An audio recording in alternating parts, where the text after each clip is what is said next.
On Le appelle problème, c'est que je savais qu'ils étaient. Claude Mercutio. Le mot, j'avais un peu. Claude Mercutio, vas-y. Alors, Le fabuleux Claude Mercutio. présenter Calbotin. Alors, c'est un poète, c'est un acteur qui joue encore à la télévision. C'est un poète remarquable qui a passé toute sa vie à dire les textes des autres. Alors que lui-même a écrit un recueil qui a été primé plusieurs fois, Né de tango inconnu. T'as tout dit alors. Il a fait comme premier théâtre Auschwitz, ou les couloirs d'Auschwitz. C'est vrai. Oui, Donc il n'a plus qu'à transformer. voilà.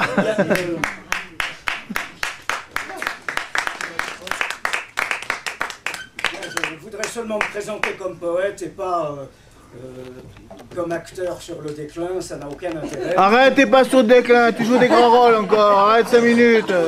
On te reconnaît dans la rue, dis tiens, c'est Claude Mercutio. Je me présente donc simplement comme poète et je vais vous dire un de mes poèmes qui donne d'ailleurs le titre à mon recueil. Il est assez ancien, c'est un hommage à Jean-Roger Cossimon. Poète, acteur. C'est aussi un hommage bien sûr à Léo Ferré, dont les paroles sont inséparables Enfin, la musique est inséparable des paroles, le temps du tango, puisque c'est un hommage à ce poème. Et c'est également un hommage à mes parents décédés qui, lorsqu'ils étaient jeunes, adoraient danser au Mikado. Là, j'étais pas né. Et voici donc ce poème.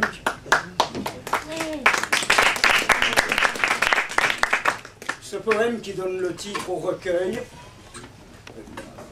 qui a été offert par l'éditeur, ce n'est pas un recueil à compte d'auteur. Voilà. Né de tango inconnu. Je suis né de tango inconnu. Ma mère s'est fait comparciter dans une quelconque boîte à tango, un Mikado d'Aubervilliers, l'Eldorado du samedi soir. Ça m'a donné des tas de papas. Tout enfant, je ne comprenais pas. Un à un, ils sont tous partis.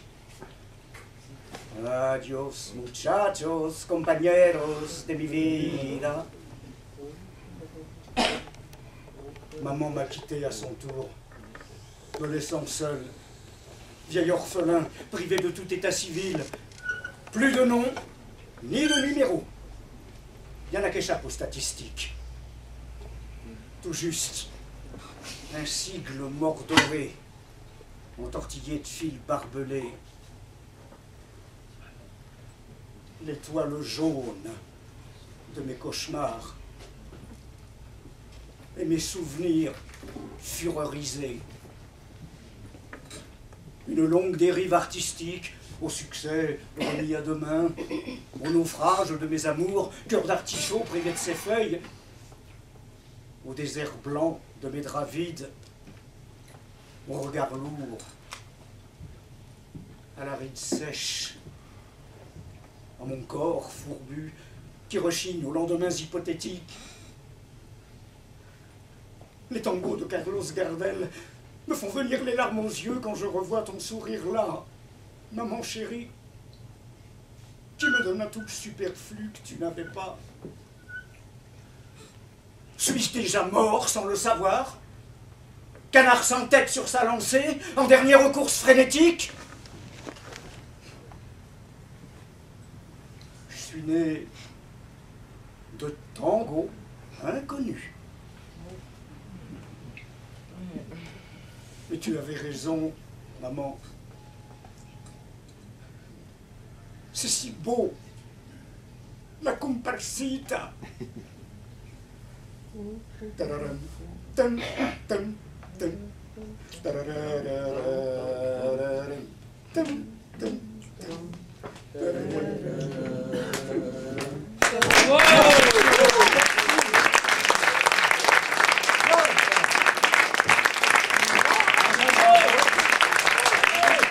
Un autre! Un autre, un autre, un autre, un autre, un autre. Un autre, un autre, un autre. Dans la lumière, Claude. Claude, dans la lumière. Dans la lumière. Un autre, un autre, un autre. Dans la lumière, dans la lumière. Merci beaucoup. Le public est roi. Ah ouais. Merci. Alors, Et nous bouffons. je vais vous en donner un autre qui est encore plus ancien. Je précise la date parce que c'est important. Il a été écrit en novembre 1991 et il anticipait malheureusement largement sur des événements tragiques dus au fanatisme. Ce poème est un appel à la tolérance et un cri de protestation contre les fanatismes d'où qu'ils viennent. Il s'intitule, au pluriel, « Religion » et porte en sous-titre, également au pluriel, « Réflexion d'un incroyant ».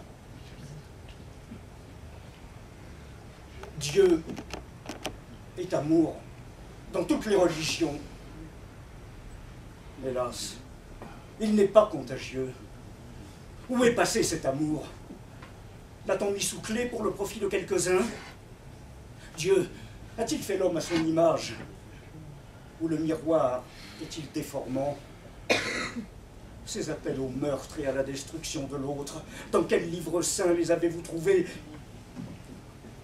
pour apporter massacres et attentats au nom d'un même Dieu qui prônait le contraire?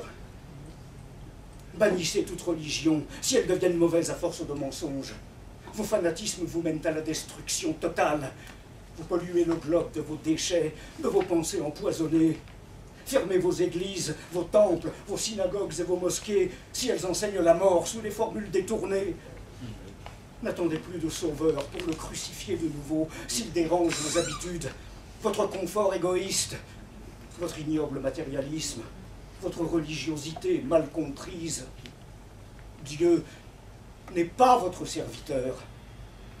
Il n'a que faire de vous, sous quelque nom que vous l'honoriez. Ne lui faites pas porter le poids de vos crimes. Ayez le courage de vos haines, de vos intolérances, ou enterrez-les pour toujours. Faites appel à la raison, à l'intelligence, au cœur. Apprenez enfin l'amour. Cherchez votre parcelle divine. Offrez-la aux autres. Alors seulement vous pourrez revenir à lui. Dieu se mérite